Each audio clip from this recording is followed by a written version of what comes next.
Boa tarde, gente. Aqui vamos fazer mais uma coluna dia a dia do desgoverno, aqui pelo YouTube dos Jornalistas Livres, para falar um pouquinho sobre as medidas do Paulo Guedes, né? E tudo que está acontecendo aqui. Vamos fazer um balanço. Já fizemos vários, mas vamos fazer mais um. Depois falar um pouquinho sobre os cortes no Bolsa Família e sobre a pesquisa Datafolha de hoje. Então, esses são os temas aqui. Eu vou começar pela pesquisa Datafolha, para vocês poderem, a gente poder entender o que está acontecendo, e os cortes do Bolsa Família são muito importantes, eu falo em seguida. Primeiro, gente, ontem havia saído uma pesquisa da Datafolha, que nós havíamos comentado junto com a pesquisa da XP. Esse vídeo está disponível aí no nosso YouTube. Basicamente, o que estava acontecendo na pesquisa da Datafolha é que, no caso da Covid, houve uma rejeição, aumento da rejeição de 33% para 39% do Bolsonaro, e a aprovação dele caiu para baixo de 30%. A pesquisa XP é uma pesquisa um pouco diferente, porque ela não é avaliação da Covid, é avaliação da gestão. E nela, havia 42% de rejeição, e pela primeira vez o Bolsonaro tinha caído abaixo de 30%, 28%. Várias pesquisas já indicaram isso, nós já havíamos falado. O que está acontecendo agora é que saiu uma pesquisa que assustou um pouco a galera, dizendo assim: o Bolsonaro tem apoio. Que 59% rejeitam a renúncia dele agora e 37% é favorável, tá? E 37% é favorável. O que ocorre, e o outro dado da pesquisa é que 54%, 52% acham que ele tem capacidade de liderar o país e 44% não. Então, há uma diferença de 8 pontos aí. Então, a gente tem que verificar o seguinte, entender o que está acontecendo. Quem, quem é quem é favorável à renúncia do Bolsonaro é os jovens, 44%, e as mulheres, 42%. E quem acha que ele não deveria renunciar são a maior parte, os ricos, 59%, as mulheres, 53%, e 66% no Centro-Oeste. Isso aqui é a pesquisa da Datafolha, publicada hoje, mostra. Ela não está disponível ainda no site da Datafolha. Depois, na hora que ela ficar disponível, a gente pode fazer um comentário mais aprofundado de algumas questões. O apoio ao Bolsonaro é maior entre os ricos e os empresários na região sul, tá? E entre os estudantes, 57% querem sua saída e veem que ele não tem capacidade de liderar o país. Então, a gente tem que entender a pesquisa num contexto. Qual é o contexto que nós estamos vivendo? De uma profunda crise econômica, numa profunda crise sanitária, devido à pandemia, né? E, obviamente, a população não quer aumentar essa crise neste momento. Isso, para mim, não significa apoio ao Bolsonaro. Só que a população está muito preocupada, porque a fome já está batendo na periferia, as empresas estão fechando, estão com dificuldade de sobrevivência, e as pessoas não querem o aprofundamento da crise. Essa é a leitura que eu faço desses dados. Quando a crise passar e a quarentena for suspensa, é outro cenário. Aí talvez a maior parte,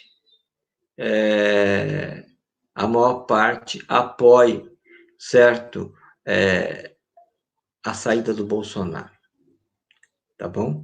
Então é sobre isso que eu queria falar, quer dizer, então a gente tem que entender o momento que a gente está vivendo, é isso que eu quero falar. A capacidade de liderar o país dele ainda tem um apoio, e também eu acho que existe esse receio de que a situação piore, até porque não está claro para a população quem vai substituir o Bolsonaro. O Mourão? Então é uma situação bastante difícil. O que está claro para mim é que o mercado financeiro não quer mais o Bolsonaro. Só que não é o momento agora de tirar o Bolsonaro. Essa é a minha avaliação pessoal, certo? Então, assim, essa é a situação que nós estamos vivendo, tá? Então, essa é a minha avaliação da pesquisa do Datafolha. Eu acho que eu já falei ontem, me perguntaram sobre impeachment, eu volto a falar, é um processo, né? É um processo que nós temos que viver, não é de hoje para amanhã que se tira um presidente da República. Quem já viveu isso com o Collor, como eu, sei como é um processo, né? Então, Bruno, é, Andy, 11h46, mas o comportamento dele vai influenciar na popularidade depois? Claro que vai. Já está influenciando porque a queda é visível. Todas as pesquisas já estão apontando queda dele para baixo de 30%. E o temor do Bolsonaro, e chamar jejum e tudo mais, é exatamente porque ele teme isso, tá? E assim vai. Vamos, vou tentar aqui falar o que a nossa Maria Neuza está dizendo, que o problema de muita gente que o Bolsa Família para sustentar a marginalização. Não é, porque se as pessoas não têm dinheiro para comer, o comércio não gira. E todos os indicadores, aí não vou ficar falando aqui de presidente, mas todos os indicadores apontam, certo? Que o Bolsa Família, isso aí tem pesquisa, comprovado. Fundação Getúlio Vargas, é, de cada R$ 1 aplicado no Bolsa Família, você tem um rendimento de 1,74. Ou seja, você gira o comércio e faz com que a renda das pessoas aumente. Eu acho que essa que é a questão, certo? Então, nós estamos falando disso, quer dizer, o aumento da renda das pessoas que vai ajudar o comerciante, o pequeno comerciante e todo mundo que, é, que ocorre, né? Então, assim, o, o Bolsa Família é um programa muito importante, porque ele ajuda o incremento da economia, ao consumo das famílias, tira as pessoas mais pobres da miséria extrema. E um outro dado importante é que ele cria o que a gente chama de condicionalidades, ou seja, a obrigação de ir ao posto de saúde, a obrigação de ir à escola. Então, é um programa muito importante, elogiado internacionalmente, certo? E nós estamos falando de um programa, tá certo? Vamos agora falar um pouquinho aqui sobre a queda dele. Depois, se vocês quiserem, eu volto aqui na questão ah, da pesquisa e tudo mais. Vamos fazer um balanço aqui de fevereiro do que está acontecendo no governo federal, para a gente poder entender. Eu vou, para vocês entenderem, tentar ser o mais objetivo possível, tá? Primeiro, nós estamos tendo um problema da queda já da receita do governo federal. Foi uma receita muito boa em janeiro, mas por motivos atípicos, em fevereiro houve uma queda. E, obviamente, a despesa, ela também, ela caiu. Então, eu vou assim, a receita, comparando o primeiro bimestre, 2019 e 2020, a receita subiu 1% e a despesa caiu 1,5%, tá? Se a gente comparar fevereiro com fevereiro, o que aconteceu? A receita cai 2,9% ou 3,46 bilhões, especialmente pela queda do IPI. Aí eu quero chamar a atenção, a queda do IPI para automóveis de quase 47%, que é muito ruim, que indica uma situação dramática para a indústria automobilística. Queda no imposto de renda, na arrecadação do imposto de renda e no COFINS. Na despesa, nós temos o seguinte: o Bolsa Família, que é uma despesa obrigatória, caiu aqui em valores corrigidos. Depois eu coloco aqui no final o card com essa tela para vocês verem do que eu estou falando. Para que ninguém depois fique aqui falando você está mentindo, você está isso, está aquilo. A despesa no Bolsa Família cai 226 milhões, ou 8,4%, tá?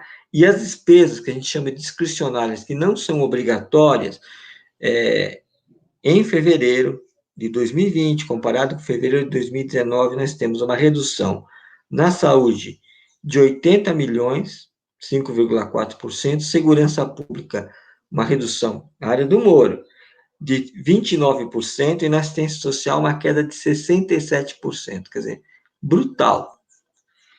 Se a gente vê os 2 primeiros meses de 2020 comparado com os 2 primeiros meses de 2019, nós temos o seguinte, que a receita subiu 1%, com quedas do IPI em quase todos os ramos, tá? Fumo, bebida, fumo caiu 17%, cigarro, bebidas cai 22% e automóveis 41%, que é muito preocupante. E a CID, que é uma contribuição baseada no petróleo, no preço do petróleo, como o preço do petróleo despencou a nível internacional e aqui também, cai 20%. Em relação à despesa, nós temos um corte de 1,5% na despesa, ou 3,23% de redução na despesa. E aí nós temos algumas despesas muito importantes. O seguro-desemprego cai em valores corrigidos pelo IPCA, esse valor é do Tesouro Nacional, não estou inventando, eu só estou reproduzindo. No Tesouro Nacional cai a despesa 3,23 bilhões, ou 1,5%. Seguro-desemprego cai 312 bilhões, 4,8%. O que é grave aqui? O seguro-desemprego cai no momento que o desemprego subiu em fevereiro, dado do IBGE. O desemprego chegou a 12,3 milhões de pessoas, tá? O desemprego já subiu em fevereiro, subiu de 11,2% para 11,6% percentualmente. Quer dizer, e aí o que o desgoverno faz? Corta o seguro-desemprego. Que beleza, né? Aí nós temos o Bolsa Família, que é um programa que eu já expliquei. Houve uma redução em valores reais de 421 milhões, ou 7,8%. E aí nós temos que falar um pouquinho sobre essa redução. O Bolsa Família sofreu, segundo notícias que nós inclusive já publicamos nas nossas redes, caiu 158 milhões de reais no momento da pandemia, então parte desse corte já se refere a isso. Nós temos 1,1 milhão de famílias esperando na fila do Bolsa Família, o que dá 3,5 milhões de pessoas aproximadamente. Temos o ministro do Supremo mandando zerar a fila do Bolsa Família devido à crise. Temos o governo colocando 3 bilhões para zerar a fila, e agora, em abril, e agora nós temos essa situação de corte novamente no Bolsa Família.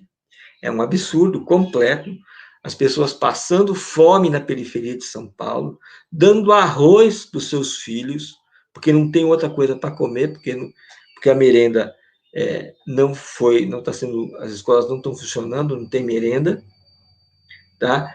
Nós já colocamos aqui que o governo age muito devagar, devia ter distribuído cesta básica, tem recursos para isso e não faz. Na saúde, nós tivemos a chamada despesa obrigatória na saúde. Nós já apontamos uma queda brutal, né, no gasto constitucional da saúde, e aqui nós temos um apontamento de 560 milhões de queda, tá? Nos 2 primeiros meses, ou 4,6%, e na educação, uma queda de 106 milhões, ou 24%. A despesa chamada discricionária, que é uma despesa também para custeio, mas é uma despesa não obrigatória, que são contas separadas, e por isso que eu estou falando de maneira separada, porque para a gente não cometer erros e não ser acusado de nada, a despesa não obrigatória na saúde cresceu 324 milhões, ou 2,8%. Se vocês fizerem a conta aqui, ela cai. E na educação houve um crescimento de 183 milhões. Por outro lado, a ciência e tecnologia perdeu 3%, ou 600 milhões. A segurança pública também está perdendo 31%. e a assistência social perde 159 milhões, ou 53%. Para vocês terem uma ideia da situação. O custeio, que é exatamente para bancar esses programas sociais, transferência de renda, tudo isso aqui é custeio, bancar a estrutura dos ministérios, cai 4 bi, ou 10,2%. E o PAC, que é programa criado pelo Lula, Programa de Aceleração do Crescimento, quando todo mundo fala, todos os economistas liberais de esquerda falam da importância do investimento para diminuir a recessão, que o governo faz, corta o PAC em 560 milhões, ou 33% desse corte. O gasto também com o pessoal, aqui esqueci de falar, também está em queda, né? E no valor pago, chama atenção um corte de 1,4 bilhão para o pessoal ativo, 5,6%. Tá? Então, esse é basicamente o quadro orçamentário do governo até fevereiro, e a gente está falando dele para que não fique só essa coisa do discurso. Né? Agora eu vou falar um pouquinho com vocês, desculpa a Lucy falando, nunca vi um governo maltratar tanto os trabalhadores e dizerem amém para ele. Aqui na minha cidade, o prefeito está entregando merenda para os alunos, os pais estão indo buscar na escola. Depois você fala, Lucy, a sua cidade, por favor. Aqui a Mariana Ottoni está dizendo, tem que dar aula de ciências políticas no segundo grau, obrigatório. O pessoal está falando aqui, volta PT, o povo vai aprender a votar um dia. Aqui o pessoal está se manifestando, eu vou tentar colocar as de vocês aqui. A Margarida está dizendo, a elite gosta de prender quem incomoda com medidas populares que melhoram a vida dos trabalhadores. Esse governo aposta no quanto pior, melhor, no quanto pior, melhor para entregar o país ao capital estrangeiro. A Margarida tem razão. O governo age devagar nas medidas, e isso está gerando a fome na periferia. Esse é o maior crime que o Bolsonaro está cometendo, gente. O maior crime é esse. É deixar uma criança passar fome. É só isso que eu queria falar. Não quero ficar repetindo discursos aqui, mas os fatos são concretos, reais. Sabe, as pessoas estão passando fome na periferia, o trabalhador está tendo que se arriscar devido à Covid-19 para ganhar o pão de cada dia. Isso é um crime, tá? É um crime que estão cometendo contra o povo brasileiro. Bem, o que mais aqui? A moeda circulante vai aumentar a arrecadação e o PIB? Olha, não é... Eu vou falar um pouco sobre isso no final aqui. Seria uma estratégia atual do governo apostar no desastre, onde para as pessoas morrerem de fome, começar a saquear as lojas, aí justificar o estado de sítio? Olha, é uma possibilidade. É uma possibilidade. Por isso que a rede de solidariedade na periferia, e aqui eu estou falando de solidariedade, tem que funcionar. O MST está fazendo um trabalho extraordinário, distribuindo cestas aí por aí.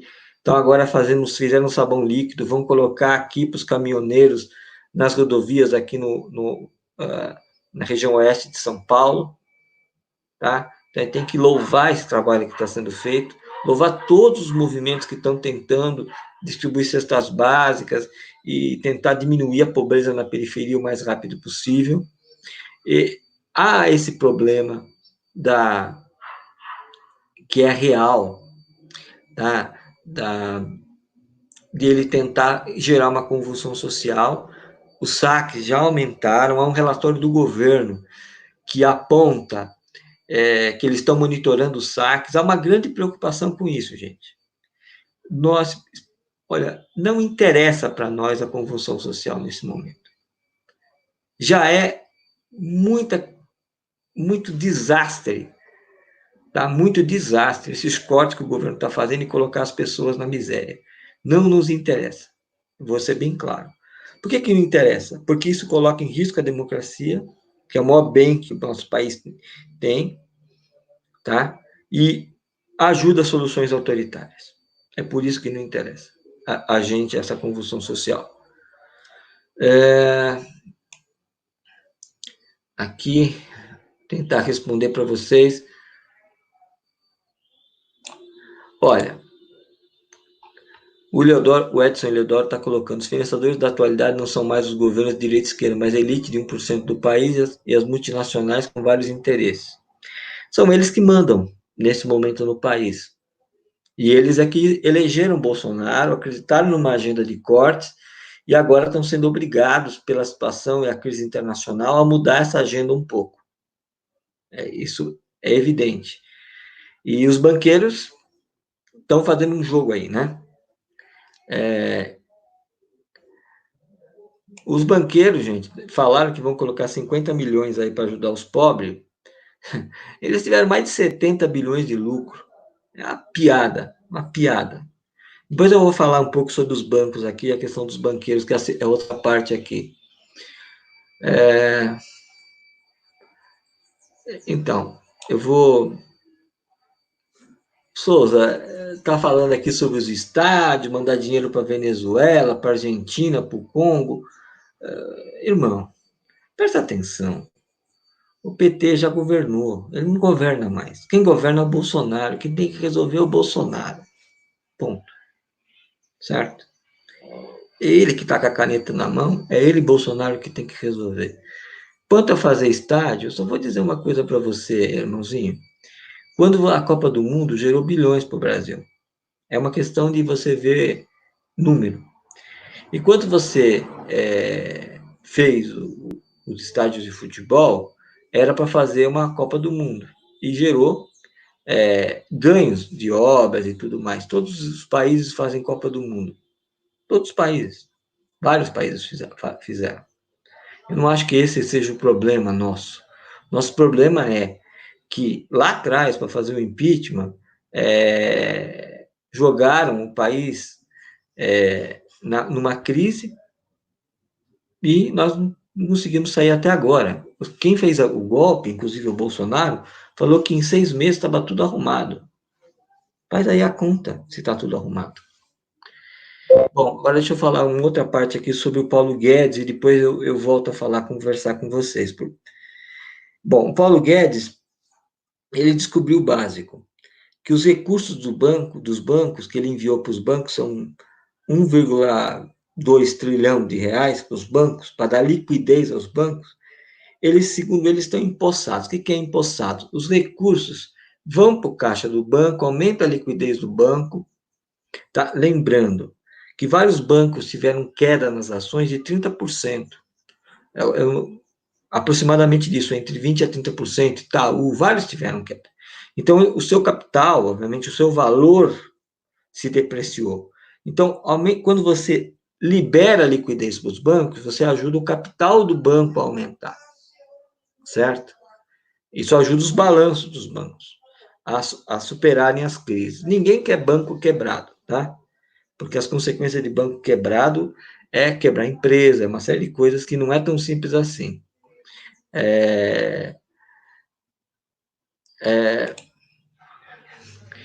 Então, aí o que acontece? Hoje o governo já prevê um déficit de 6% do PIB, um déficit que deve chegar a 450 bilhões de reais, algo próximo a isso. E nós estamos num momento que a demora das medidas, porque o governo demorou muito para agir. O próprio Paulo Guedes só se preocupou com isso quando teve a derrota do BPC, e essa derrota foi em 13 de março. A partir daí que eles começaram a agir. E o Covid já rolando, e os problemas. Por isso que os comércios fecham em São Paulo, por exemplo, por volta do dia 23, 24 de março, em vários estados, e não tem nada para essas pessoas até agora. E as pessoas precisam sobreviver, elas não têm caixa. O caixa, a poupança que elas tinham, para muitas pessoas, acabou lá atrás, tá? Bom, deixa eu tentar. Aí, o que está acontecendo? A demora na aplicação das medidas gera maior tensão social, gera mais fome na periferia, um PIB mais baixo. Porque quanto mais demora para chegar para as empresas, ter menos desempregados e tudo mais, certo? Quanto mais demora isso, mais o PIB se retrai. Ao contrário do que o Bolsonaro está falando. E o que está acontecendo? segundo matéria do Estadão de hoje, para vocês não ficarem aqui me apurrinhando, das 39 medidas do pacote do Guedes, 13 só saíram do papel, um terço, e 36 estão atrasadas. Então, quando a gente fala da lentidão, é por causa disso. E aí, ele libera 1,2 trilhão para os bancos para aumentar a liquidez com alguns objetivos. Vamos falar aqui, claro. Primeiro, que eles não estão falando, comprar carteira de banco, porque banco pode quebrar nessa recessão. Um valor é para isso. Outro valor é você aumenta a liquidez, mas qual é o problema? Nós já mostramos isso. Mostrei várias vezes e vou falar de novo. Entre 2014, o governo da Dilma, para 2019, tanto nos bancos públicos quanto privados, eles passaram a emprestar mais para grandes empresas. Os percentual das grandes empresas, vou falar de cabeça, subiu de 39% para 57%, e diminuiu o percentual para as pequenas, micro e médias empresas. E por que eles não querem emprestar? Porque o risco para essas empresas é maior. Então, eles não querem ter prejuízo. O prejuízo, o lucro deles é privado, mas o prejuízo é de todos nós. Certo? Então, o que eles fazem? Eles não querem emprestar dinheiro. Por isso que agora o governo, desesperado para tentar resolver a situação, porque viu que a casa está caindo, a popularidade está caindo, faz a MP de guerra. O que é a MP de guerra, no fundo? Não é guerra nenhuma, é só dar o poder que o Banco Central americano tem de vender títulos no mercado secundário para tentar acalmar as empresas, acalmar a crise, que é o que eles estão tentando fazer nos Estados Unidos. Mesmo assim, as bolsas americanas estão em queda. Caíram essa semana. Tá? Estão tentando acalmar a situação. Mesmo com isso, você não quer dizer que o empossamento não se resolva. O que está acontecendo é que os bancos não querem emprestar. E aí, eles não querem emprestar porque eles não querem prejuízo para eles. Aí é que está, inclusive bancos públicos. E aí é a responsabilidade do Bolsonaro. Porque se fizesse o que foi feito lá atrás, na crise, colocar dinheiro no BNDES para segurar a crise, dar isenção para as empresas automobilísticas, como foi feito, tá? Foi feito mais. Se colocou dinheiro nos bancos públicos, os bancos públicos emprestaram para as pequenas microempresas. Tanto que o governo teve que fazer o que agora? Colocar para as pequenas empresas 30 e poucos bilhões do BNDES para o BNDES financiar. Isso mostra que os bancos públicos, os bancos privados não querem financiar.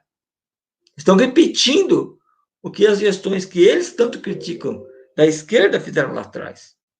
Por quê? Porque ninguém confia em banco, gente. Né?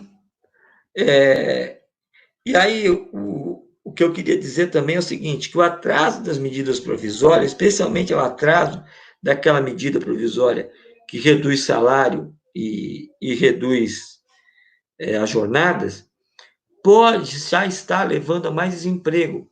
Isso aí são economistas liberais falando, não sou eu não, de esquerda. Por quê? Porque todo mundo não confia no Bolsonaro e todo mundo quer que o Congresso Nacional aprove a MP.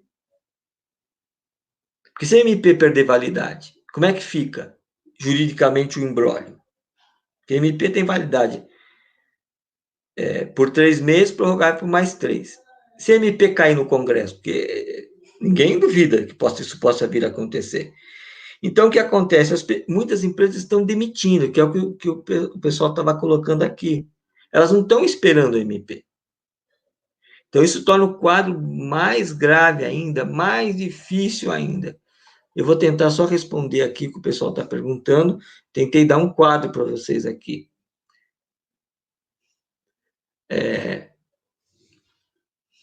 Então, ontem eu falei que boa parte dos recursos que foi liberado para pagamento, dinheiro, quando tem a crise, agora apareceu o dinheiro. Eles tiraram quase 70% de dívida pública. São mais de 170 bilhões. Tem a live de ontem, vocês podem ver. Deixa eu só ver aqui. Eu vou pegar aqui algumas frases de vocês, gente. A Adriana Pietro desejando bom dia. A Giane falando que o Bolsonaro sempre foi um louco. devia estar no manicômio. Bom, até o Exército acha isso, então não preciso responder. A Margarida dizendo que o Lula já admite que devia taxar grandes fortunas. As grandes fortunas, segundo o cálculo do Amir Cair, aí tem cálculos, tá? 100 bilhões por ano. Tem outros cálculos dos auditores fiscais falando um valor maior, tá? Mas aí 100 bilhões por ano, gente, dá para fazer muita coisa. Mas aí são opções. Os grandes empresários não querem. E Bolsonaro representa os grandes, não representa os pequenos, gente. É só saber a pesquisa, quem confia nele. Né? O Souza está falando. Por que o canal não fala da PEC para reduzir salário e realoca o dinheiro no fundo partidário? Porque o fundo partidário, meu irmão, eu vou responder a você que é bolsominion. O fundo partidário só tem 2 bilhões. É um valor pequeno. Só o que eles fizeram para dar mais de 170 bilhões. Então, só para responder. Aqui, ó. A Heloísa está falando, se os governos nazistas vai massacrar o povo e destruir todo o país, é o que ele pretende.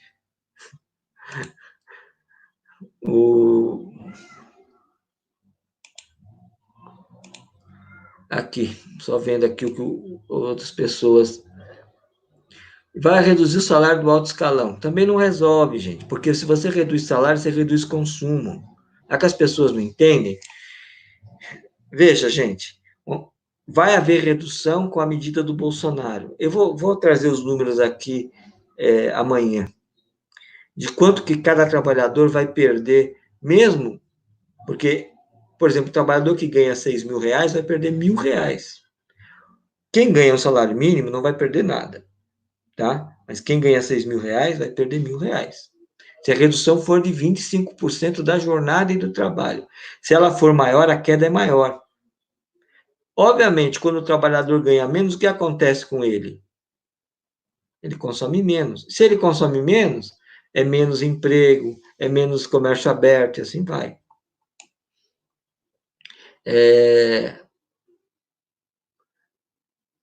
Então, os políticos podem cortar do povo, tá? Aqui, a classe trabalhadora sempre pagando a conta, ela mesma. Certo? Eu estou tentando ler aqui o que vocês estão colocando, né?